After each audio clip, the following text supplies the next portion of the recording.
ବାପରେ ବାପ କି ମଦ। ପଶ୍ଚିମବଙ୍ଗ ଦତ୍ତପୁର ବେଳାଭୂମିରୁ ଅର୍ଥାତ୍ ଉଦୟପୁର ବେଳାଭୂମିକୁ ଲାଗିକି ରହିଥିବା ପଶ୍ଚିମବଙ୍ଗର ଦତ୍ତପୁର ବେଳାଭୂମିରୁ ତାଳସାରୀ ମେରାଇନ୍ ପୁଲିସ ଆଉ ଦୀଘା ଅବକାରୀ ବିଭାଗର ମିଳିତ ଚଢ଼ଉ ଫଳରେ ନୂଆବର୍ଷ ପୂର୍ବରୁ 50 ଲକ୍ଷ ଟଙ୍କାର ପାଖାପାଖି ମଦ ଜବତ ହୋଇଛି ଏବଂ 2 ଜଣ ଗିରଫ ହୋଇଛନ୍ତି।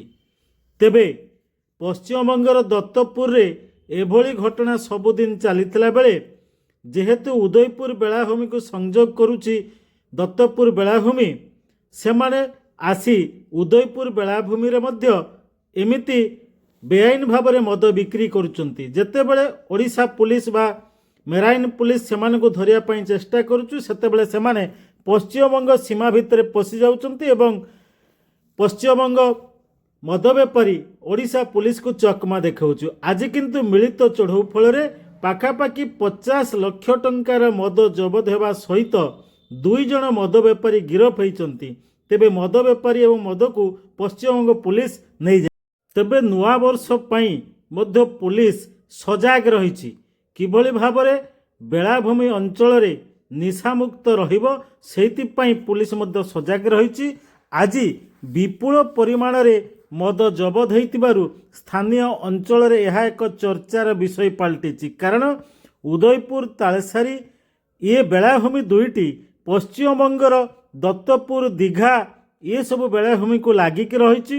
ତେଣୁ ପ୍ରବଳ ଜନସମାଗମ ହେଉଛି ଏ ପର୍ଯ୍ୟଟନ ଋତୁରେ। ପାଖାପାଖି ଡିସେମ୍ବର 25 ବଡ଼ଦିନ ପାଖରୁ ଏବେ ପର୍ଯ୍ୟନ୍ତ ଲକ୍ଷ ଲକ୍ଷ ପର୍ଯ୍ୟଟକ ଏସବୁ ବେଳାଭୂମିରେ ଆସି ପହଞ୍ଚିଛନ୍ତି ଏବଂ ବେଳାଭୂମିରେ ବୁଲାବୁଲି କରୁଛନ୍ତି। ସେମାନଙ୍କ ପାଇଁ ନିଶା ବେପାରୀମାନେ ଯୋଗାଇ ରଖିଛନ୍ତି ଏଭଳି ଅବକାରୀ ସାମଗ୍ରୀ।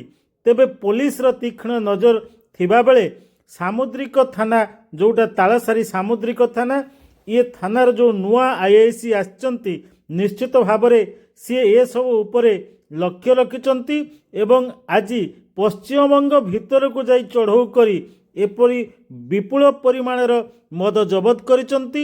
ଯେଉଁ ଜବତ କରିଥିବା ମଦକୁ ପଶ୍ଚିମବଙ୍ଗର ଅବକାରୀ ବିଭାଗ ଏବଂ ତାଙ୍କର ପୋଲିସ ନେଇଯାଇଛନ୍ତି। ତେବେ ଏଥିରୁ ସ୍ପଷ୍ଟ ପ୍ରମାଣିତ ହେଉଛୁ ଯେ ଯଦି ପଶ୍ଚିମବଙ୍ଗର ଦତ୍ତପୁର, ଯେଉଁଟାକି ଉଦୟପୁରକୁ ଲାଗିକି ରହିଛି, ସେଇଠି ଯଦି ଏଭଳି ବିପୁଳ ପରିମାଣର ମଦ କାରବାର ହେଉଛି ବେଆଇନ ଭାବରେ, ତାହେଲେ ପଶ୍ଚିମବଙ୍ଗର ଯେଉଁ ଅବକାରୀ ବିଭାଗ ଏବଂ ପୋଲିସ କ'ଣ ଶୋଇ ରହିଛି? ତାଙ୍କର କ'ଣ ନିନ୍ଦ ଭାଙ୍ଗୁନାହିଁ? ଏସବୁ ଉପରେ କେବେ ପଡ଼ିବ ପୂର୍ଣ୍ଣଚ୍ଛେଦ, ତାହା ଉପରେ ସଭିଙ୍କ ନଜର। ନାରଦ ନ୍ୟୁଜ୍।